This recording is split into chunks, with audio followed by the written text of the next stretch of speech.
Shalom, selamat pagi. Ya, puji Tuhan, senang sekali pada pagi hari ini kita bisa ketemu kembali. Kita boleh bersama-sama untuk belajar firman Tuhan, merenungkan firman Tuhan. Saya berharap kita semua dalam keadaan sehat, dalam keadaan baik, dan tetap semangat di dalam mengiring Tuhan dan melayani Tuhan. Puji Tuhan. Baik, kita akan berdoa terlebih dahulu buat firman Tuhan yang akan kita dengar. Bapa dalam surga, kami bersyukur, terima kasih buat hari ini kami boleh bersama-sama masuk di dalam hadirat Tuhan untuk merenungkan firman-Mu Tuhan. Kami perlu urapan Tuhan, kami perlu hikmat yang datang daripada Tuhan, sehingga setiap firman Tuhan yang kami sampaikan akan menjadi berkat bagi setiap kami semua yang mendengar. Urapi hamba-Mu dengan urapan yang baru, kuasa Allah menyertai kami. Segala roh-roh yang coba merintangi, menghalangi, kami patahkan di dalam nama Yesus, biar Roh Kudus yang akan berbicara dari awal sampai pada akhirnya. Di dalam nama Tuhan Yesus, kami berdoa. Haleluya. Amin. Ya, baik. Senang sekali pada hari ini kita akan bersama-sama merenungkan firman Tuhan. Satu judul yang sangat penting saya pikir buat kita semua, yaitu tentang peperangan rohani. Ya, sekali lagi tentang peperangan rohani.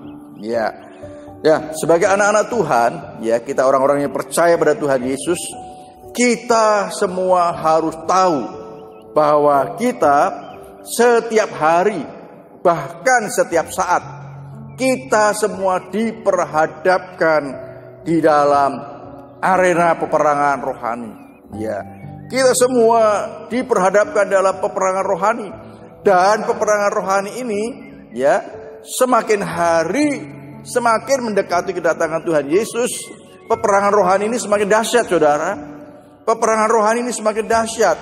Nah, saudara, ini penting sekali bagi setiap kita anak-anak Tuhan untuk benar-benar menyadari bahwa kita semua ada di dalam peperangan rohani. Oleh sebab itu Rasul Paulus juga mengingatkan, ya, di saat menjelang hari akhir hidupnya, dia mengingatkan bahwa dia sudah mengakhiri pertandingan.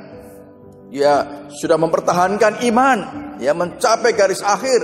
Nah, itu berbicara tentang peperangan rohani yang dihadapi selama dia masih hidup, selama dia melayani Tuhan. Nah, saudara, terlebih bagi kita semua anak-anak Tuhan yang terlibat di dalam pelayanan, ya, baik itu pelayanan di gereja maupun pelayanan di luar gereja. Nah, saudara harus benar-benar menyadari bahwa peperangan rohani ini semakin hari semakin dahsyat, saudara. Nah, saudara, ada 4 hal yang ingin saya sampaikan berkaitan dengan peperangan rohani ini. Yang pertama yaitu kenali siapa musuh kita. Ya, kenali siapa musuh kita. Jangan sampai kita melakukan peperangan rohani tetapi kita tidak tahu musuh kita. Ya, siapa musuh kita. Oleh sebab itu Rasul Paulus juga mengingatkan, aku tidak sebagai petinju tidak memukul dengan sembarangan. Ya, tidak sembarangan, tidak asal memukul, saudara. Karena dia tahu persis, ya, dia mengenal benar siapa musuhnya, siapa yang dilawan, dia tahu persis.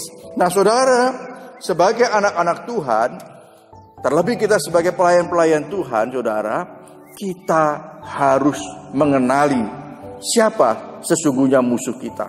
Nah, saudara, di dalam Efesus pasal 6 ayat 12, Efesus pasal 6 ayat 12 di sana dikatakan, karena perjuangan kita bukanlah melawan darah dan daging. Ya, ini berbicara tentang manusia. Ya, sekali lagi, karena perjuangan kita bukanlah melawan darah dan daging, tetapi melawan pemerintah-pemerintah, melawan penguasa-penguasa, melawan penghulu-penghulu dunia yang gelap ini, melawan roh-roh jahat di udara. Nah, saudara, di sini ada kata pemerintah-pemerintah. Saudara jangan berpikir ini pemerintah-pemerintah yang ada di negeri kita, ya, atau di negara lain, bukan. Ya, ini sedang berbicara tentang hal-hal yang rohani, saudara, yang rohani, hal-hal yang spiritual, ya, yang tidak kita lihat. Ya, musuh-musuh kita bukan darah dan daging. Firman Tuhan dengan jelas mengingatkan, kalau manusia, orang-orang yang di sekitar kita, ya, terlebih anggota keluarga kita, lingkungan kita, adalah mereka ada darah dan daging manusia. Bukan itu saudara. Musuh kita bukan manusia, tetapi apa? Roh-roh jahat saudara, penghulu-penghulu dunia yang gelap ini. Nah inilah saudara, kita sebagai anak-anak Tuhan harus mengerti benar, mengenali benar siapakah musuh kita. Sekali lagi, dalam peperangan rohani yang menjadi musuh kita bukan orang-orang yang ada di sekitar kita, ya, apalagi anggota keluarga kita, suami kita, istri kita, anak-anak kita. Bukan, itu bukan musuh kita saudara, ya, bukan musuh kita, tetapi mereka adalah penguasa-penguasa di udara. Juga bukan tetangga kita, ya, bukan teman sekerja kita, bukan saudara. Firman Tuhan dengan jelas, bukan melawan darah dan daging. Musuh kita adalah kuasa-kuasa kegelapan, roh-roh jahat saudara. Nah inilah saudara, kita harus mengerti. Nah tetapi saudara, perhatikan baik-baik ini saudara. Tetapi ya, celakanya musuh kita yang kuasa kegelapan ini, dia bisa masuk kepada siapa saja saudara. Dia bisa masuk kepada orang dekat kita, ya, orang di sekitar keluarga kita, orang di sekitar rumah kita, di sekitar tempat pekerja kita. Nah ini saudara, ini cara-cara kuasa-kuasa kegelapan.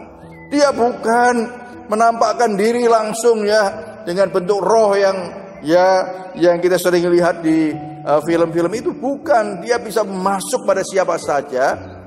Nah saudara, jangan heran kalau kita sering mendengar ya, suami kita mungkin yang menjengkelkan, ya, dia melakukan perbuatan-perbuatan yang menyakitkan hati, ya, perbuatan-perbuatan dosa, ya, yang di depan mata kita, atau istri kita mungkin yang melakukan sesuatu yang menyakitkan hati Tuhan dan juga menyakitkan hati kita, atau bahkan anak-anak kita, tetangga kita. Iblis bisa masuk pada mereka. Iblis bisa masuk melalui kehidupan mereka saudara, yang tujuannya menyerang kita, yang tujuannya untuk supaya ada satu perselisihan, ada satu peperangan fisik, ya, melalui perkataan-perkataan, melalui tindakan-tindakan, peperangan di tengah-tengah keluarga kita, peperangan di lingkungan tempat tinggal kita, peperangan di lingkungan tempat pekerjaan kita.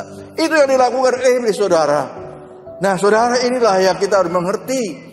Kita harus mengerti, walaupun musuh kita adalah kuasa-kuasa kegelapan, tetapi ingat, dia bisa masuk ke dalam siapa saja, ya, atau dengan bahasa sederhananya, dia bisa memakai siapa saja. Iblis itu, ya, bisa memakai siapa saja untuk menyerang kita, untuk melemahkan kita, untuk menjatuhkan kita. Nah, yang pertama kita harus tahu, kenali bahwa musuh kita adalah kuasa-kuasa kegelapan, bukan manusia yang ada di sekitar kita. Itu yang pertama. Yang kedua, setelah kita mengenali siapa musuh kita, kita juga harus mengenali strategi musuh kita. Kenali strategi musuh kita. Nah, ini penting saudara.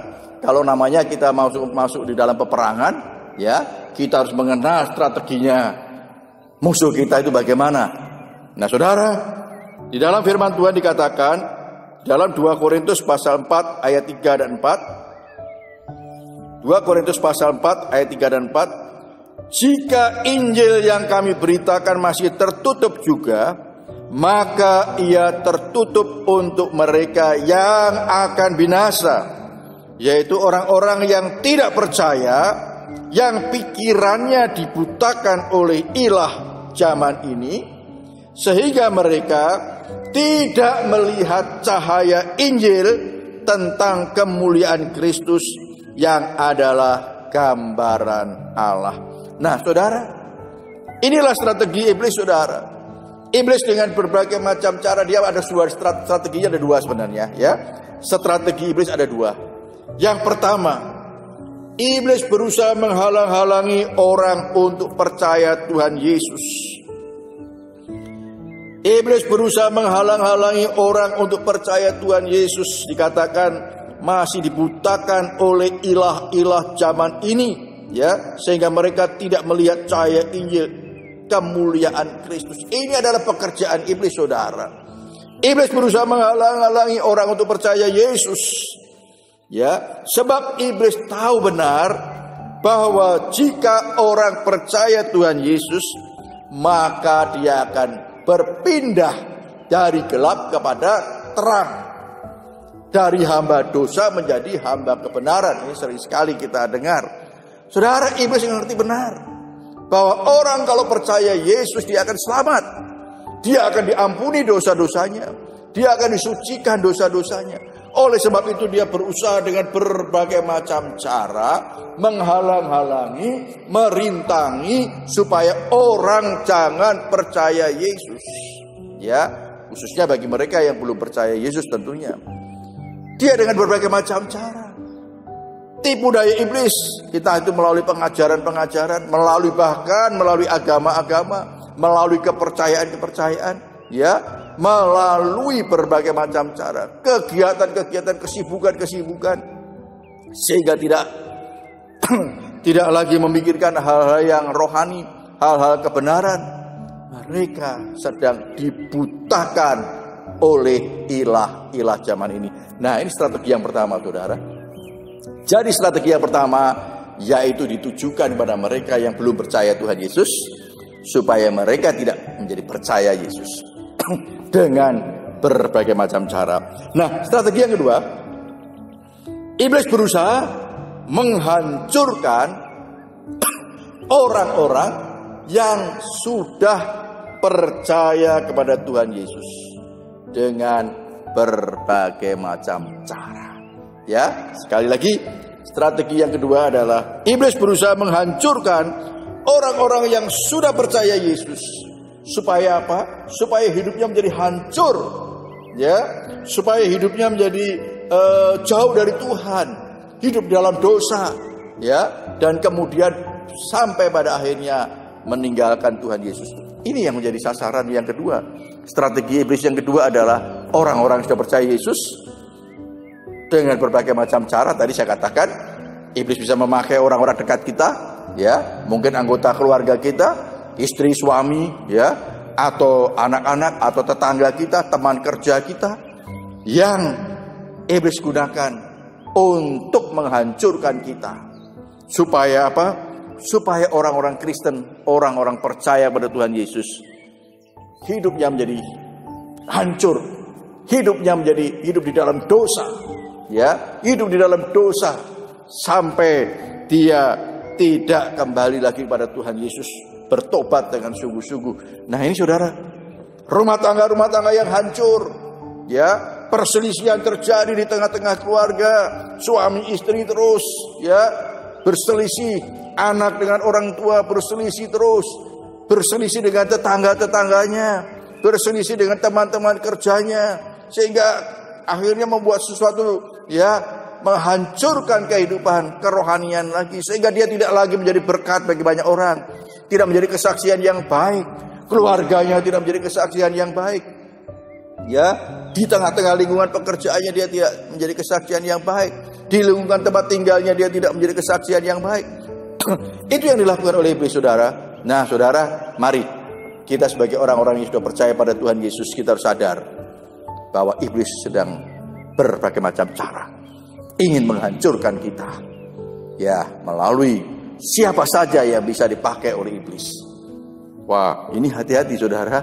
Ini hati-hati.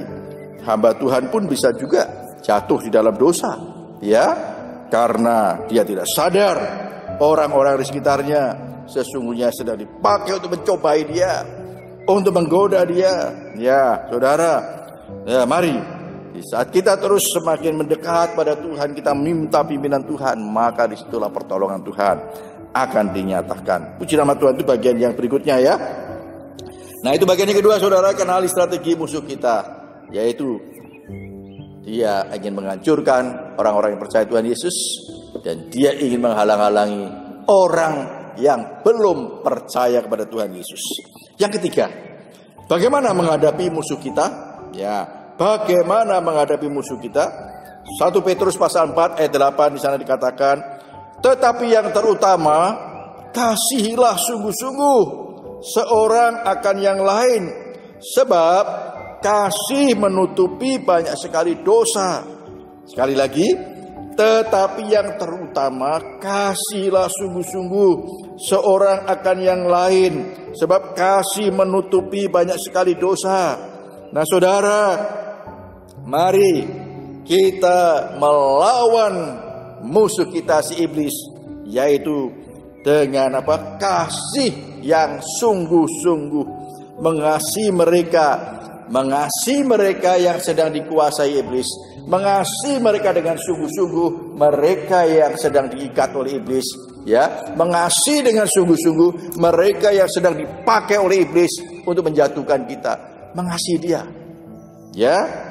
Mungkin itu adalah orang dekat kita, ya, yang sedang diperdaya oleh iblis, ya. Mungkin istri, suami, anak kok menjengkelkan sekali, kalau perbuatannya kok menyakitkan hati, ya, melakukan perbuatan-perbuatan yang menyakitkan hati dan tentunya juga yang menyakitkan hati Tuhan. Tetapi firman Tuhan katakan apa? Mengasihi dengan sungguh-sungguh. Artinya apa? Kita harus mengasihi dia, saudara. Karena kita tahu musuh kita bukan dia. Musuh kita bukan darah dan daging. Musuh kita bukan istri kita. Musuh kita bukan suami kita. Musuh kita bukan anak-anak kita. Musuh kita bukan tetangga kita. Bukan tempat teman kerja kita. Bukan. Kita harus mengasihi mereka. Ya. Firman Tuhan katakan, kasihlah musuhmu, walaupun dia sebenarnya bukan musuh kita, tetapi kita mengasihi mereka. Kasihlah dengan sungguh-sungguh, mengasihi dia, karena kasih itu akan menghancurkan, ya. Kasih itu akan menutupi banyak sekali dosa. Ini berbicara tentang kasih itu bisa mengalahkan segala-galanya. Ya, saudara, ini yang penting, saudara. Nah, ini yang penting. Tetapi saudara, sekali lagi, firman Tuhan juga mengingatkan di dalam 1 Petrus pasal 5 ayat 8 dan 9. 1 Petrus pasal 5 ayat 8 dan 9. Sadarlah dan berjaga-jagalah, lawanmu si iblis berjalan keliling sama seperti singa yang mengaum-ngaum dan mencari orang yang dapat ditelannya. Lawanlah dia dengan iman yang teguh, sebab kamu tahu bahwa semua saudaramu di seluruh dunia menanggung penderitaan yang sama. Saudara, nah ini luar biasa ini, ya. Ini sesuatu yang kita perlu lakukan dan kita harus bisa melakukannya, ya. Yaitu apa? Kita mengasihi dia, orang yang sedang diperdaya oleh iblis, yang menjengkelkan kita, yang menyakiti kita, kita harus mengasihi dia. Tetapi kita harus melawan iblis yang ada, yang mengikat dia, yang menyesatkan dia. Kita harus lawan itu. Jadi strategi kita adalah apa? Melawan iblis dengan iman yang teguh. Kalau saya katakan dengan kasih dan tengking. Ya, saya mendapatkan satu istilah kasih dan tengking. Saya cari saudara. Kata tengking di Alkitab itu ada di dalam Yeremia, ya. Yeremia, Tuhan menengking dari atas. Wah, jadi saudara, kasih dan tengking. Kasih orang yang ada di sekitar kita itu, yang dipakai atau diperdaya oleh iblis, tetapi tengking iblis itu, usir iblis itu, ya. Lawan dia dengan apa? Dengan iman yang teguh.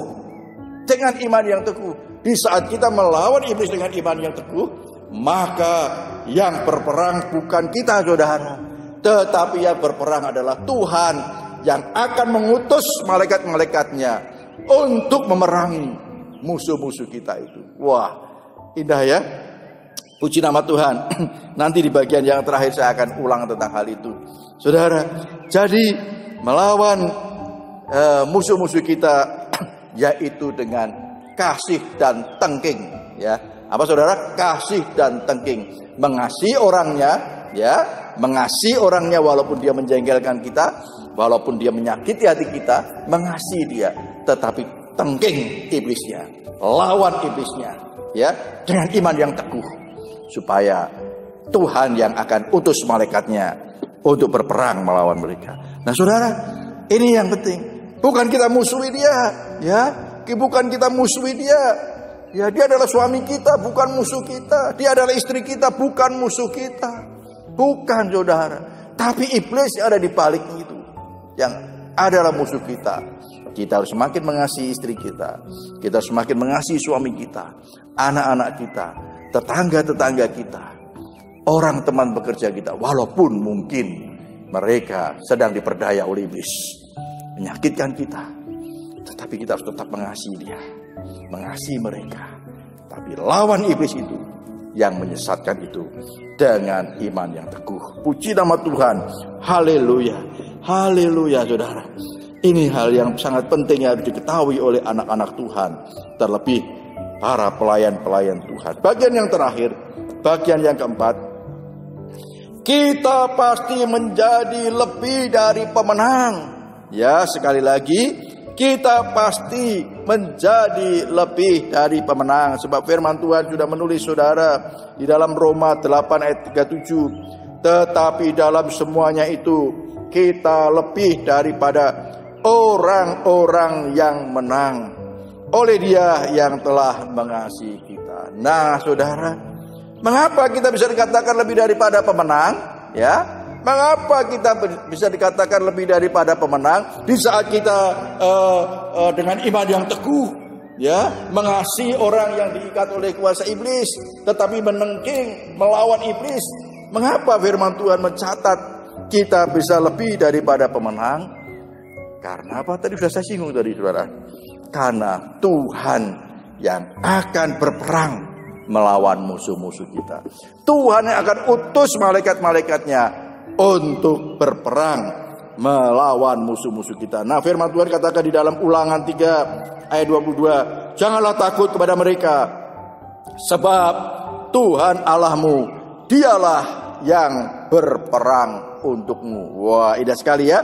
Janganlah takut kepada mereka, iblis-iblis, kuasa-kuasa kegelapan itu. Sebab Tuhan Allahmu, dialah yang berperang untukmu. Tentunya Tuhan akan utus malaikat-malaikat surga, ya, untuk memerangi segala musuh-musuh kita. Nah, disinilah kita percaya bahwa kita pasti menang. Bahkan lebih daripada pemenang. Karena Tuhan utus malaikat-malaikatnya untuk berperang melawan musuh kita. Kita harus tetap sadar dan berjaga-jaga. Nah, saudara, dengan iman yang teguh tadi, ya, kita harus tetap sadar dan berjaga-jaga. Orang yang sadar berjaga-jaga, dia tahu bahwa setiap hari, setiap saat dia ada di dalam medan peperangan. Ya, oleh sebab itu dia selalu sadar dan berjaga-jaga. Dia tidak mau lengah. Dia tidak memberikan sedikit pun toleransi, ya, kepada iblis. Tidak memberi celah, tidak membuka celah sedikit pun, tidak memberi kesempatan untuk iblis mau menyerang kita, mau mengalahkan kita. Jikalau kita ngerti, ya, siapa musuh kita, dan kita tahu strateginya dia, dan kita gunakan, ya, cara menghadapi musuh kita, yaitu dengan kasih dan tengking saja iblis, ya, kemudian kita pasti akan menjadi orang-orang yang lebih daripada pemenang. Karena malaikat-malaikat surga dipersiapkan untuk diutus melawan musuh-musuh kita. Puji nama Tuhan. Tuhan Yesus memberkati kita semua. Amin. Mari kita akan berdoa. Bapa dalam surga, kami sungguh bersyukur buat hari ini. Kami diingatkan melalui firman-Mu bahwa sesungguhnya kami, selama kami masih hidup di dalam dunia ini, kami sedang ada di dalam arena peperangan. Kami sedang menghadapi musuh-musuh yang dengan berbagai macam cara ingin menjatuhkan kami, ingin menghancurkan kehidupan rumah tangga kami, ingin menghancurkan pekerjaan kami, ingin menghancurkan hubungan kami dengan orang-orang sekitar kami, sehingga kehidupan kami tidak menjadi kesaksian, tidak menjadi berkat bagi banyak orang. Kami sadar akan hal itu Tuhan. Terima kasih melalui firman-Mu pada hari ini kami diingatkan. Ampuni kami Tuhan jikalau kami kadang Tuhan terpancing emosi, untuk memusuhi orang yang menyakiti hati kami. Ampuni kami Tuhan. Namun biarlah melalui firman-Mu kami mengerti bahwa sesungguhnya kami harus mengasihi mereka, mengampuni mereka. Tetapi kami memusuhi, memerangi, melawan iblis yang ada di balik semuanya itu. Terima kasih Tuhan Yesus. Kami percaya dengan kasih yang lebih sungguh-sungguh lagi, semuanya itu akan membawa kemenangan bagi kami. Dan pada akhirnya kami akan menjadi orang-orang yang lebih daripada pemenang. Karena saat kami melawan semuanya itu dengan kasih yang sungguh-sungguh, dengan iman yang teguh, maka Tuhan yang akan utus malaikat-malaikatnya untuk menghancurkan musuh-musuh kami. Terima kasih Tuhan. Kami bersyukur buat janji-janji firman-Mu Tuhan. Sungguh kami akan tetap berpegang kepada kebenaran firman-Mu, sehingga kami tidak akan takut menghadapi segala tipu daya iblis dalam bentuk apapun juga. Biar kasih kami semakin bertambah-tambah di dalam hidup kami Tuhan. Dan biarlah kiranya Roh Kudus yang akan menolong kami. Terpujilah nama-Mu Tuhan. Berkati setiap anak-anak-Mu yang sudah mendengar firman Tuhan. Berkati mereka, bangkitkan iman mereka Tuhan.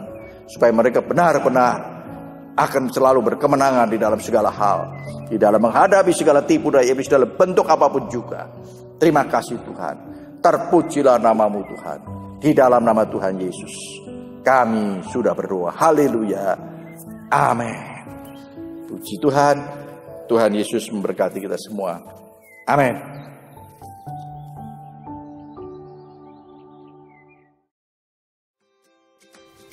Pengumuman GSJA Talitaku Malang, Minggu 21 Maret 2021. 1. Diberitahukan kepada seluruh jemaat GSJA Talitaku Malang bahwa hari ini, Minggu 21 Maret 2021, ibadah dilaksanakan secara online dan offline. Ibadah offline dilaksanakan di gereja pukul 6 pagi dan 5 sore dengan ketentuan sebagai berikut. Membawa checklist yang sudah diisi dan ditandatangani. Pastikan bahwa saudara yang akan hadir adalah yang berusia 13 hingga 59 tahun. Pastikan bahwa saudara yang akan hadir benar-benar dalam keadaan sehat. Pastikan bahwa saudara yang akan hadir tidak memiliki sakit bawaan. Pastikan bahwa saudara yang akan hadir 14 hari sebelum ibadah tidak habis bepergian dari luar kota. Dan jangan lupa memakai masker, selalu menjaga jarak, dan menghindari kerumunan. Hal ini disampaikan sebelumnya kepada Bapak, Ibu, Saudara, dan Saudari untuk mencegah terjadinya penularan virus corona. Bagi Bapak, Ibu, Saudara, dan Saudari yang merasa tidak dapat memenuhi hal-hal tersebut di atas, disarankan agar sebaiknya mengikuti ibadah secara online di rumah saja. Khotbah di gereja, dan yang secara online yang berkhotbah dan temanya sama. 2. Bagi Bapak, Ibu, Saudara, dan Saudari yang beribadah secara online dapat memberikan persembahan atau kolekte dan persepuluhan dengan memasukkan masing-masing ke dalam amplop tersendiri dan pada hari Minggu dapat dibawa ke gereja untuk dimasukkan ke dalam kotak persepuluhan pada pukul 9 pagi hingga 12 siang. Ingat, bukan untuk beribadah di gereja. 3. Diberitahukan bahwa doa pagi di gereja sudah dimulai lagi setiap hari Senin sampai dengan Sabtu, pukul 4:30 sampai dengan 5:30 pagi. 4.